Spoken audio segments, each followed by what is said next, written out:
पड़ोसी ने जानबूझकर अपनी सीवेज पाइप मेरे धान के खेत में खोल दी। बिना बहस किए मैंने पुलिस तक को नहीं बुलाया। खेत सुखाकर मैंने वहाँ पोपलर लगा दिए। सबने मेरा मजाक उड़ाया, पर वे बेखबर थे कि पेड़ों की जड़ें उनके मकान की नींव तक पहुंच चुकी थीं। एक सुबह मैं अपने धान के खेत पहुंचा। जैसे ही मेरा टखना पानी में गया, कुछ गर्म सा उस पर लिपट गया। फिर बदबू आई, सड़ी हुई, इतनी तेज कि उल्टी आ जाए। भूरी कीचड़ खेत के कोने से उबलती हुई निकल रही थी। धीरे धीरे मेरे ध्यान से संवारे गए धान के खेत के हर इंच पर फैलती जा रही थी। जो पौधे कभी चमकीले हरे थे, अब पूरी तरह पीले पड़कर मर चुके थे। मैं बस वहीं खड़ा रह गया। इतना सन्नाटा छा गया कि सीने में घुटन सी महसूस होने लगी। मैं कीचड़ का पीछा करते हुए उसके स्रोत तक गया, झाड़ियों को हटाया और वहाँ एक ग्रे पीवीसी पाइप देखा जो बिल्कुल साफ नजर आ रहा था। उसका दूसरा सिरा सीधे मेरे पड़ोसी वांग देहाई के नए आलीशान बंगले तक जा रहा था। गुस्सा तुरंत मेरे अंदर दौड़ गया। यह आदमी हमेशा गाँव में अपनी धौंस जमाता रहा है, और जब उसने वह बंगला बनाया तो हमारे खेत की मेड़ को भी धक्का देकर ज्यादा जमीन हड़प ली थी। उसी वक्त मेरा मन किया कि सीधे उसके पास जाकर भिड़ जाऊं, लेकिन घर पर अपनी बूढ़ी माँ का ख्याल आते ही मैंने अपने सारे गुस्से को अंदर ही दबा लिया। उससे लड़ना बेकार था। पुलिस को बुलाने पर भी शायद वह बस पाइप हटा देगा और मुझे कुछ पैसे थमा देगा, लेकिन बात सिर्फ पौधों की नहीं थी, ये मेरी इज्जत की बात थी। कुछ $100 इस आदमी के लिए कुछ भी मायने नहीं रखते थे। मैं झुक गया, अपनी उंगलियां उस ठंडी सख्त पाइप पर फिराईं और उसकी नींव को घूरते हुए चुपचाप ये समझने लगा कि वह ड्रेनेज लाइन कहाँ से गुजरती है।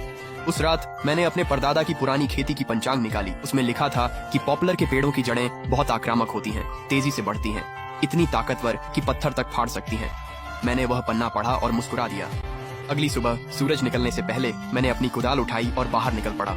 दूषित खेत को साफ करने के बजाय मैंने दूसरी तरफ नाली खोदना शुरू कर दिया। मैंने गांव से एक पुराना डीजल पंप उधार लिया और उस काले गाद और सड़े हुए पौधों की हर एक बूंद को दूर एक खाई में निकाल दिया।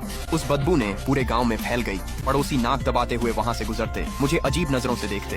बूढ़े चेन अपनी छड़ी के सहारे लंगड़ाते हुए आए। बूढ़े चेन ने पूछा, श्याओली, तुम क्या कर रहे हो? क्या तुम इसे सुखाकर फिर से बोओगे? मैंने कहा, इस पूरे खेत का इस सीजन के लिए सत्यानाश हो गया है। मैंने धान की खेती छोड़ दी है। बूढ़े चेन ठिठक गए। धान की खेती छोड़ दी तो फिर तुम और तुम्हारी माँ क्या खाओगे? ये जमीन तो पीढ़ियों से तुम्हारे परिवार में है। मैंने कुछ नहीं समझाया। मैं बस चुपचाप सूखते हुए खेत को देखता रहा।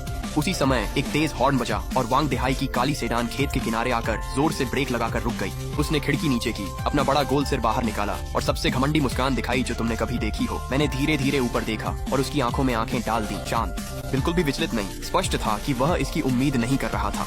उसके दिमाग में तो मुझे या तो रो पड़ना चाहिए था या उस पर झपट पड़ना चाहिए था। इस तरह वह मुझे नीचा दिखा सकता था, मेरी ओर कुछ $100 फेंक सकता था, जैसे किसी भिखारी को झूठन फेंकना। लेकिन मैंने उसे वह संतुष्टि नहीं दी। मैंने फिर से मुड़कर पंप चलाना शुरू कर दिया, जैसे कुछ हुआ ही ना हो। उसने जोर से वार किया, लेकिन उसे कुछ भी हासिल नहीं हुआ। उसने गुस्से में कुछ गालियां बकीं और गाड़ी लेकर चला गया। बूढ़े चेन गुस्से में कांप रहे थे। वह उसे जाते देख रहे थे। मैंने कहा, ऐसे आदमी से बहस बेकार है, बस खुद की बेइज्जती होती है। कुछ दिन बाद खेत आखिरकार सूख गया। जो धान का खेत था अब कीचड़ भरा मैदान बन गया था। फिर एक ट्रक रुका, जिसमें बीज या खाद नहीं बल्कि पोपलर के पौधों की गड्डियां थीं। कुछ पौधे पतले थे तो कुछ मेरी बांह जितने मोटे। मैंने उन्हें उतारकर सावधानी से किनारे सजा दिया। गांव की अफवाहें फिर से तेज हो गईं। उस लड़के का दिमाग खराब हो गया है। एकदम बढ़िया धान का खेत है और ये यहाँ पेड़ लगा रहा है। वांग देहाई हंसा और मेरा मजाक उड़ाने लगा। ली छुआन, तुम तो कंगाल हो गए हो, पागल हो गए हो, है ना? अगर कुछ लगाना ही है तो कम से कम कोई ठीक जगह चुनो।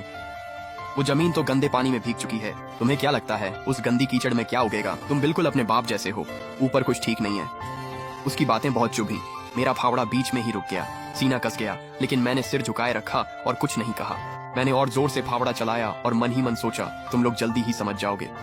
मैं जो बो रहा हूँ वो सिर्फ पेड़ नहीं है, ये तुम्हारी सच्चाई से सामना है। पहली बसंती बारिश आई और सूखी फटी जमीन को भिगो दिया। मैंने जो भी पोपलर के पौधे लगाए थे उन सब में छोटी छोटी हरी कोंपलें निकलने लगी। वो हरे हरे छोटे छोटे धब्बे मुरझाई मरी हुई मिट्टी पर बहुत अलग से दिख रहे थे। उस दिन से यह पोपलर का बाग मेरा पूरा संसार बन गया। हर सुबह सूरज निकलने से पहले ही मैं वहाँ पहुँच जाता, उनकी देखभाल करता। जिस भी पौधे में कोंपल निकली होती उसे पानी देता, खाद डालता और जड़ों के पास की सारी घास उखाड़ देता। कभी कभी मैं किसी तने पर हाथ रखकर उनसे ऐसे बातें करता जैसे वे मेरे साथी हों। मुझे उनकी जल्दी बढ़ने की जरूरत थी। जितनी जल्दी वे बढ़ते मैं अपने मकसद के उतना ही करीब पहुंचता।